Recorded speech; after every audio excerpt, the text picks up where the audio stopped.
మొత్తం మీద బెట్టింగ్ యాప్ల పైన మొత్తం కూడా చర్చ జరుగుతూ ఉంది. అంటే ఈ బెట్టింగ్ యాప్ల వల్ల అంటే చాలామంది ఏం చేస్తున్నారంటే ఈ సినీ ప్రముఖులు ఉంటారు కదా, ఈ సినీ ప్రముఖులు కొంతమంది కలిసి ఏం చేసిండ్రు, నాకు బెట్టింగ్ యాప్లో నేను పెట్టుబడి పెడితే నాకు బంగారం వచ్చింది, నాకు ఇగో ఇల్లు కొనుక్కున్నా, లేకపోతే నేను ఇగో నాకు ఆస్తులు పెరిగిపోయినాయి, మనం ఒక్కసారి బెట్టింగ్ యాప్లో పెడితే దానికి మస్తు మొత్తం పైసలన్నీ వచ్చేస్తాయి ఇట్లా అని చెప్పేసి మొత్తం కూడా లంగమాటలు చెప్పిండ్రు. ఇవి చెప్పడం వల్ల ఏమైంది, చాలామంది యువత ఆ బెట్టింగ్ యాప్ల్లో డబ్బులు పెట్టేసిండ్రు. పెట్టేస్తే ఏమవుతుంది, ఆ బెట్టింగ్ యాప్లో పెట్టేస్తే వాడు ఏం చేస్తాడు, ఆ డబ్బులన్నీ ఫస్ట్ మీకు లాభం వచ్చినట్టుగా చూపిస్తాడు. నీకు 1000 రూపాయలు ఇస్తే 10,000 ఇస్తా అంటాడు, ఇట్లా లేకపోతే 1,00,000 రూపాయలు ఇస్తే 10 లక్షలు ఇస్తా ఇట్లా అని చెప్పేసి పెట్టేస్తారు. ఆ తర్వాత స్టార్టింగ్లో డబ్బులు వచ్చినట్టే అనిపిస్తుంది. వచ్చినట్టే అనిపించిన తర్వాత కొంతవరకు అలవాటు చేసి ఆ తర్వాత ఏం చేస్తాడు, మొత్తం కూడా కరగనాశకేసి కథం చేస్తారు. దీంతో లక్షలాది రూపాయలు మొత్తం పోగొట్టుకున్నటువంటి యువత చాలామంది అప్పుల పాలైనరు, చాలామంది ఇజ్జత్కి చచ్చిపోయినరు, కొంతమంది ఆత్మహత్యలు చేసుకున్నారు. ఇక్కడ రకరకాలుగా ఇట్లా జరిగిపోయింది. దీనిపైన ప్రత్యేకంగా దృష్టి సారించింది ఇప్పుడున్నటువంటి ప్రభుత్వం, తర్వాత పోలీస్ అధికారులు. అయితే ఈ నేపథ్యంలో ఇక్కడ సినీ ప్రముఖులపైన, తర్వాత టెలివిజన్ అంటే నటులపైన మొత్తం కూడా కేసులు నమోదు చేసి ఇప్పుడు రకరకాలుగా విచారణ అయితే కొనసాగుతూ ఉంది. ఇప్పటి వరకు 25 మందిని విచారిస్తూ ఉన్నారు, అంటే పైన కేసు నమోదు చేసిండ్రు. అందులో ప్రకాష్ రాజు ఉన్నాడు, తర్వాత ఆయన పేరు రానా ఉన్నాడు, ఇక్కడ మంచులక్ష్మి ఉంది, ఇక్కడ ఇక రకరకాలుగా చాలామంది కొంతమంది యూట్యూబర్లు ఉన్నారు. రకరకాలుగా వీళ్ళు ఏం చేసిండ్రు, ఇష్టం వచ్చినట్టుగా ప్రకటనలు చేసేసి తర్వాత ప్రజల్ని మభ్యపెట్టిండ్రు, కాబట్టి మోసం చేసిండ్రు, కాబట్టి వీళ్ళపైన కేసులు నమోదు చేయాలని చెప్పేసి ఆ ప్రభుత్వం భావించింది. తర్వాత అందులో భాగంగా కేసులు నమోదు అవుతూ ఉన్నాయి. అది ఎంతవరకు వస్తుందో చూడాలి. ఎందుకంటే గతంలో కూడా డ్రగ్స్ కేసు ఉండే, సినీ ప్రముఖులపైన డ్రగ్స్ కేసు ఉంటే ఆ డ్రగ్స్ కేసు ఇక నెలలు సాగింది, మెల్లగా ఎక్కడికక్కడ సెటిల్మెంట్లు కాగానే ఆ డ్రగ్స్ కేసు ఎక్కడ పోయిందో ఏమైందో తెలియనటువంటి పరిస్థితి. కాబట్టి ఇటువంటివి జరుగుతుంటాయి. కాకపోతే ఏంటంటే మరి బెట్టింగ్ యాప్ల పైన నిజంగా 100% చర్యలు తీసుకోవాల్సిన అవసరం ఉన్నది. తర్వాత ఇంకోటి ఏంటంటే ఈ సైబర్ నేరాల పట్ల ప్రత్యేకంగా అప్రమత్తంగా ఉండడం. మనకు ఫోన్లో ఇట్లా ఫోన్ చేయగానే అదే వస్తుంటుంది. ఇక అయితే ఇట్లా వస్తూ ఉన్నాయి. మొత్తం మీద ఈ బెట్టింగ్ యాప్ల పైన ఒకవైపు ఉంటే, ఈ తర్వాత ఫామ్ హౌస్లో వండుకున్న వాళ్ళు పాలన చేస్తారా, మేము రోజుకు 18 గంటలు కష్టపడతా ఉన్నాం, ప్రజల కోసం పనిచేస్తున్నాం, కాబట్టి ఉద్యోగ నోటిఫికేషన్లన్నీ కూడా ఇచ్చేస్తున్నామని చెప్పేసి ముఖ్యమంత్రి రేవంత్ రెడ్డి చెప్తున్నటువంటి మాట. ఇక మరోవైపు నేను వచ్చే సంవత్సరం నుంచి పాదయాత్ర చేస్తా అని చెప్పేసి అక్కడ BRS working president KT Rama Rao అంటున్నాడు. పాదయాత్ర చేస్తా అంటే మరి ఎట్లుంటుంది పరిస్థితి అనే దానిపైన కూడా ఉన్నది. అంటే నిజంగా ఒకవేళ మీరు పాలన మంచిగా చేసి ఉంటే ఇప్పుడు ఈ పాదయాత్ర చేయాల్సిన అవసరం రాకపోతుండే, తర్వాత పబ్లిక్ తిరగబడకపోతుండే. ఇప్పటికి కూడా ఇంకేమంటారంటే మేము మంచిగా చేసినా కానీ ఇట్లా మోసం అయిపోయిందని చెప్పేసి అక్కడ బీఆర్ఎస్ అంటూ ఉంది. ఇదంతా ఇట్లా జరుగుతూ ఉంటే మొత్తం మీద మరోవైపు ఛత్తీస్గఢ్లో ఎన్కౌంటర్ జరిగింది. బస్తర్ జిల్లాలో, తర్వాత మరో చోట 2 చోట్ల జరిగినటువంటి ఎన్కౌంటర్లో 30 మంది మావోయిస్టులు చనిపోయినరు, తర్వాత ఒక జవాన్ కూడా చనిపోయినట్టుగా తెలుస్తూ ఉంది. అయితే అక్కడ ఛత్తీస్గఢ్లో భారతీయ జనతా పార్టీ ప్రభుత్వం అధికారంలోకి వచ్చిన తర్వాత కొన్ని వందలాది మంది మావోయిస్టులని మొత్తం కూడా ఖతం చేస్తున్నటువంటి పరిస్థితి కనిపిస్తూ ఉంది. కారణం ఏంటి అంటే ఇప్పటికే తర్వాత నిన్న కూడా ప్రకటించిండు, వచ్చే సంవత్సరం మార్చి 31 నాటికి నక్సల్స్ రహిత దేశంగా తీర్చిదిద్దుతాం భారత్ను అని చెప్పేసి అక్కడ కేంద్ర హోంశాఖ మంత్రి అమిత్ షా చెప్తున్నటువంటి మాట. ఈ నేపథ్యంలో మొత్తం మీద నక్సలైట్లను, తర్వాత ఇక్కడ మావోయిస్టులు లేకుండా చేసేటువంటి ఏరివేతలో భాగంగా ఈ కూంబింగ్ అంతా కూడా కొనసాగుతూ ఉంది. అయితే ఏదేమైనప్పటికీ కావాలని అంటే చాలామంది విశ్లేషకులు ఏమంటారంటే, ఒకవేళ మీరు నక్సలిజం కానీ మావోయిస్టులు కానీ మారి సమాజాన్ని మార్చాలి, సమాజానికి మంచి చేయాలని చెప్పేసి అనుకున్న వాళ్ళు ఎవరైనా ఉంటే వాళ్ళు ప్రజా జీవితంలోకి రావాలి. ఈ తుపాకులు బికాపులన్నీ పక్కకు పెట్టేసేయాలి. ఇవన్నీ పక్కకు పెట్టేసి ప్రజా జీవితంలోకి వచ్చి ఇక్కడ ఓటు ద్వారానే మార్పును తీసుకొచ్చేటువంటి ప్రయత్నం చేయాలి. అందులో భాగంగా పనిచేసినప్పుడు మాత్రమే సమాజంలో మార్పు సాధ్యమవుతుంది. కానీ ఈ తుపాకులు పట్టుకుంటాం మేము ఇట్లా అది తుపాకు గుట్టాల ద్వారానే మాకు అధికారం చేపడతామంటే ఇప్పుడు పరిస్థితులు అట్లా లేవు అని చెప్పేసి చాలామంది విశ్లేషకులు చెప్తున్నటువంటి మాట. కాబట్టి అది కూడా వాళ్ళు ఆలోచిస్తే బాగుంటుంది. అంటే మావోయిస్టులు కానీ నక్సలైట్లు కానీ సమాజం బాగుండాలని చెప్పేసి నిజంగా మీరు కోరుకుంటే 100% ప్రజా జీవితంలోకి రావాల్సినటువంటి అవసరం ఉంది అని చెప్పేసి చాలామంది చెప్తున్నటువంటి మాట. ఇక చాలా విషయాలనే మనం మాట్లాడుకుందాం. ముందుగా వెలుగు దినపత్రికను చూద్దాం. మే 7 నుంచి 31 దాకా మిస్ వరల్డ్ పోటీలు, 10న ఓపెనింగ్ సెరమనీ, 31న ఫైనల్. 25 రోజుల పాటు 22 ఈవెంట్లు ఉంటాయంట. ఏది హైదరాబాద్లో జరుగుతున్నాయి. ఇవి హాజరు కానున్న 140 దేశాల కంటెస్టెంట్లు. మిస్ వరల్డ్ పోటీలతో తెలంగాణ విశ్వవ్యాప్తం అని చెప్పేసి మంత్రి జూపల్లి కృష్ణారావు అంటుండు. ఇక వీటిపై రాజకీయం చేయొద్దని ప్రతిపక్షాలకు విజ్ఞప్తి చేసిండు. 72వ మిస్ వరల్డ్ పోటీలకు తెలంగాణ ఆతిథ్యం ఇవ్వనుంది. ఇక మే 7 నుంచి 31 దాకా హైదరాబాద్లో మిస్ వరల్డ్ పోటీలు జరగనున్నాయి. 25 రోజుల పాటు 22 ఈవెంట్లు నిర్వహించనున్నారు. ప్రపంచం నలుమూలల నుంచి 140 దేశాలకు చెందినటువంటి కంటెస్టెంట్లతో పాటు ఆయా దేశాలకు చెందిన ప్రముఖ క్రీడాకారులు, పారిశ్రామికవేత్తలు, డాక్టర్లు, ఇంజనీర్లు, న్యాయవాదులు, కళాకారులు ఇలా విభిన్న రంగాలకు చెందినటువంటి వారు తరలిరానున్నారు. Miss World pre event press కాన్ఫరెన్స్కు హాజరైనటువంటి 2024 మిస్ వరల్డ్ క్రిస్టినా పిజ్కోవా ఇక్కడ కనిపిస్తూ ఉంది. అయితే మొత్తం మీద ఇక్కడ మిస్ వరల్డ్ పోటీలను నిర్వహించడం అంటే పర్యాటకాన్ని అభివృద్ధి చేయడం, తర్వాత హైదరాబాద్ని ప్రపంచవ్యాప్తంగా బాగా తెలిసే విధంగా చేయడం, తర్వాత ఇక్కడ ఉన్నటువంటి బిర్యానీ కానీ, హైదరాబాద్ బిర్యానీ కానీ, హైదరాబాద్ ఉన్నటువంటి చార్మినార్ కానీ, ఈ చుట్టుపక్కల ఉన్నటువంటి వరంగల్లో ఉన్నటువంటి పోర్టు కానీ, ఇట్లా రకరకాలుగా ఇక్కడ ఉన్నటువంటి పర్యాటకాన్ని కూడా పరిచయం చేసినట్టు అవుతుంది. కాబట్టి మంచి చేస్తున్నటువంటి మాటను ఇక్కడ ప్రభుత్వం చెప్తా ఉంది. అయితే ప్రతిపక్షాలు ఏమంటున్నాయి అంటే ఇక్కడ మహిళలకు 2,500 రూపాయలు యువశాత కాదు కానీ 250 కోట్ల రూపాయలు పెట్టేసి ఇక్కడ మిస్ వరల్డ్ పోటీలు నిర్వహిస్తారని చెప్పేసి అక్కడ బీఆర్ఎస్ అంటా ఉంది. అయితే ప్రభుత్వం ఏం చెప్తుందంటే దీనికి ఖర్చు అయ్యేది 57 కోట్లు ఏమో ఖర్చు అవుతుంది. ఆ ఖర్చు అయ్యేది కూడా అదేంటి కొన్ని విరాళాల ద్వారా సేకరిస్తున్నాం, కొన్ని యాడ్స్ ద్వారా వస్తాయి, కొన్ని ప్రభుత్వం పెట్టుకుంటుంది. కాబట్టి దీన్ని రాజకీయం చేసేసి ఇట్లా రకరకాలుగా చేయొద్దు అని చెప్పేసి ప్రభుత్వం చెప్తున్నటువంటి మాట. మొత్తం మీద మిస్ వరల్డ్ పోటీలకు వేదిక కానుంది హైదరాబాద్. ఇక బెట్టింగ్ యాప్స్ దందాలో సినీ స్టార్లు ప్రమోట్ చేసిన 25 మందిపై కేసు నమోదు చేసిండ్రు. నిందితుల్లో విజయ్ దేవరకొండ, రానా, ప్రకాష్ రాజ్ మియాపూర్ పోలీస్ స్టేషన్లో ఎఫ్ఐఆర్ నమోదు చేసిండ్రు. పంజాగుట్ట కేసులో నిందితులుగా ఉన్న 11 మంది పైన కేసు నమోదైంది. లీగల్ సంస్థలనే ప్రమోట్ చేశామని చెప్పేసి తర్వాత రానా అంటున్నాడు, ఎవరు విజయ్ దేవరకొండ అంటున్నాడు. తప్పని తెలిసి ఆపేశాను అని చెప్పేసి ప్రకాష్ రాజ్ చెప్తా ఉన్నాడు. బెట్టింగ్ యాప్స్ వ్యవహారంలో కీలక పరిణామం చోటు చేసుకుంది. ఈ యాప్స్ను ప్రమోట్ చేసిన వాళ్ళలో ప్రముఖ సినీ స్టార్లు కూడా ఉన్నట్లు తేలింది. వాళ్లపై సైబరాబాద్ కమిషనరేట్లోని మియాపూర్ పోలీస్ స్టేషన్లో కేసులు నమోదయ్యాయి. నిందితుల్లో ప్రముఖ సినీ నటులు విజయ్ దేవరకొండ, రానా దగ్గుపాటి, ఇక ప్రకాష్ రాజ్ తదితరులు ఉన్నారు. మొత్తం 25 మందిపై పోలీసులు కేసులు పెట్టారు. వీరిలో సినీ సెలబ్రిటీలతో పాటు యూట్యూబర్లు, సోషల్ మీడియా ఇన్ఫ్లుయెన్సర్లు కూడా ఉన్నారంట. మొత్తం మీద ఈ ఇన్ఫ్లుయెన్సర్లు ఏం చేసిండ్రు, వీళ్ళు మీరు పెట్టుబడి పెట్టండి, పెట్టుబడి పెట్టేస్తే మీకు మంచిగా అట్లా వస్తుంది ఇట్లా వస్తుందని చెప్పేసి వీళ్ళు చెప్పిండ్రు. చెప్పడంతో ఏమైంది, అమాయకమైనటువంటి ఎవరైతే యువత ఉంటారో వాళ్ళు మొత్తం కూడా పెట్టుబడి పెట్టేసిండ్రు. పెట్టుబడి పెట్టే యువతనే కాదు చాలామంది పెట్టేసిండ్రు. పెట్టేసి కొంతమంది అయితే ఇక అసలు మొత్తం పైసలు లక్షలు పోగొట్టుకున్నారు. వీళ్ళు మాత్రం పైసలు జేబులు వచ్చినాయి. అయితే వీళ్ళు ఏమన్నారంటే ఇప్పుడు ఈ దర్యాప్తు సంస్థలు ఏం దర్యాప్తు చేస్తున్నాయంటే, ఒకటి మీకు పెట్టుబడి పెట్టండి ఇట్లా అని చెప్పడం తప్పు, అదొకటి కేసు నమోదు చేస్తాం. తర్వాత మాకు బాగా పైసలు వచ్చినాయి అంటున్నారు, నిజంగా వచ్చినాయా, వస్తే ఆ ఆస్తుల వివరాలు ఏంది, ఆ కథ ఏంది, రాకున్నా ఎందుకు చెప్పిండ్రు, మీరు అబద్ధం ఎందుకు చెప్పిండ్రు, అదొకటి.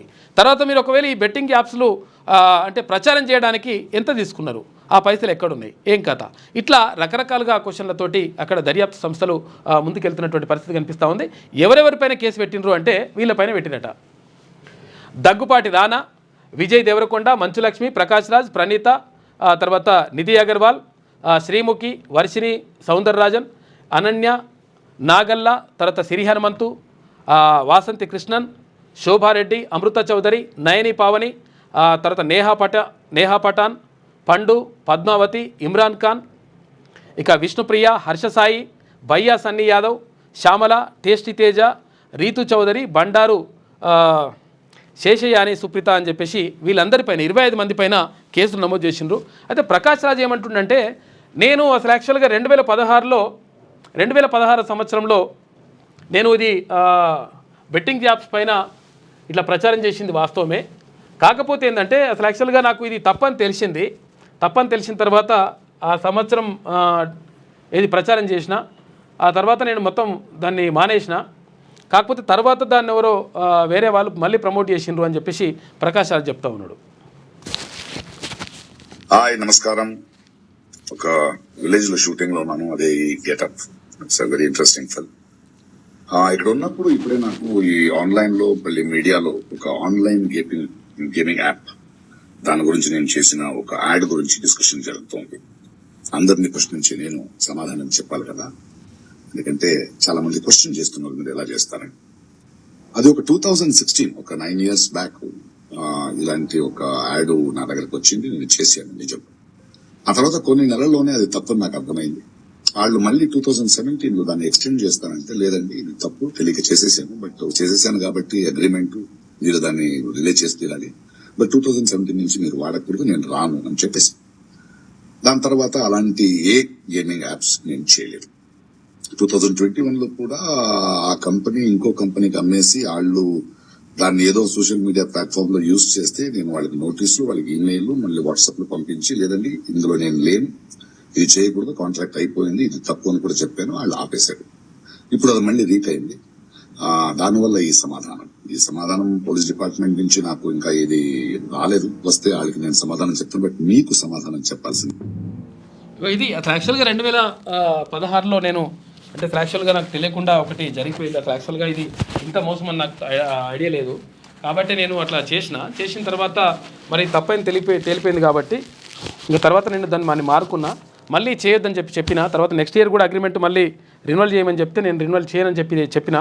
కాబట్టి ఇట్లా అని చెప్పేసి ఒక్కొక్కరు సంజాయిషి ఇచ్చే ప్రయత్నం చేస్తున్నారు. కాకపోతే పోయినటువంటి ప్రాణాలను తీసుకురాలేరు. తర్వాత డబ్బులు పోగొట్టుకున్నటువంటి చాలామంది అభాగ్యులు రోడ్డున పడ్డరు. వాళ్ళ పరిస్థితిని అంతా కూడా దారుణం చేసిండ్రు. వీళ్ళకి 4 రూపాయలు వచ్చినాయేమో, కాకపోతే ఏంటంటే మొత్తం మోసం జరిగింది, చాలామందికి అన్యాయం జరిగింది పాపం. అందుకనే మంచి నిర్ణయం తీసుకుంటా ఉండు ప్రభుత్వం కూడా ఈ విషయంలో. ఇక హ్యాపీయెస్ట్ కంట్రీ ఫిన్లాండ్ వరుసగా 8వసారి ప్రపంచంలోనే అత్యంత సంతోషకరమైన దేశంగా నిలిచింది. ఇండియా తన స్థానాన్ని కొంత మెరుగుపరుచుకొని 118వ ప్లేస్కు చేరుకుంది. ఈసారి అమెరికా 24వ స్థానానికి పడిపోగా బ్రిటన్ 23 స్థానంలో ఉన్నదంట.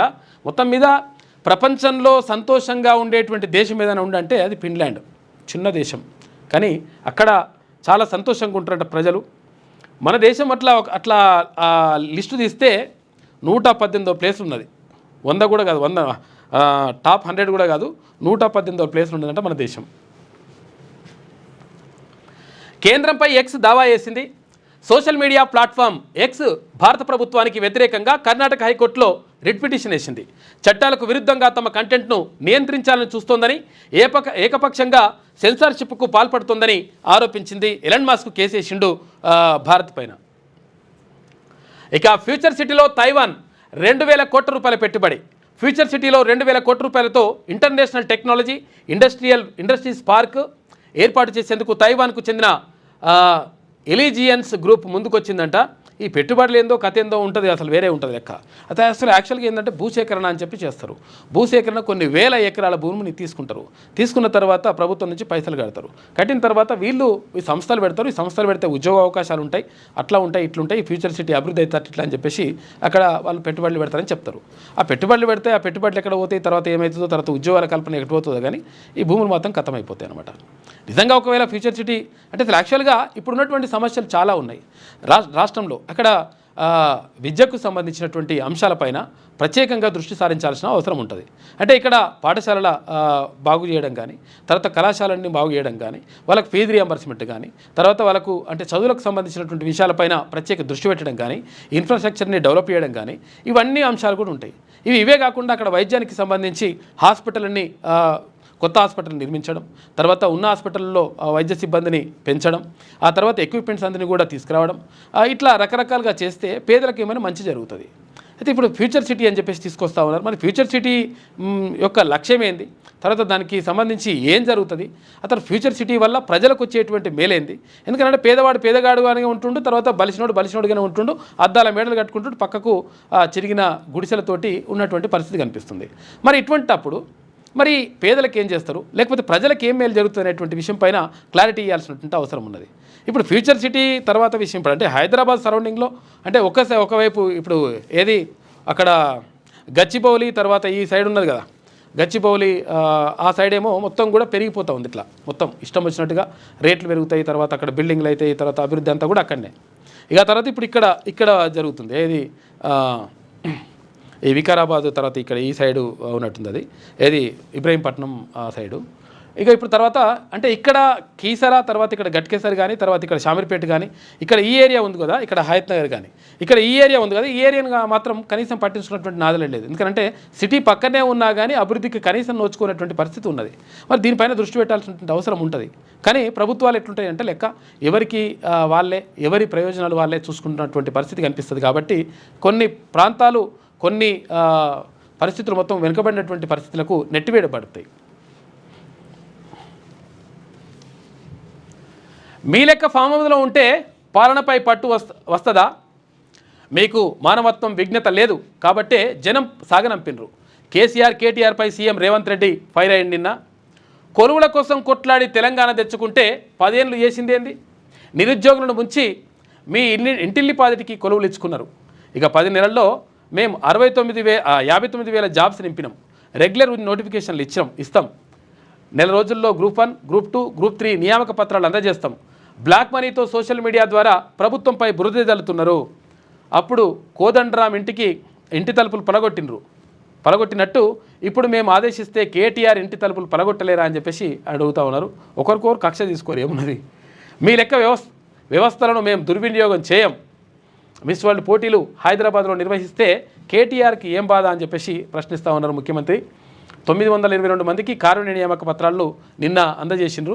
కారుణ్య నియామక పత్రాలు ఏంటంటే వాళ్ళ అంటే ఇంటి పెద్ద చనిపోతే, తర్వాత అమ్మనాన్న చనిపోతే వాళ్ళకు రండి హాయ్ నువ్వే లేట్ చేసినావా? కాదు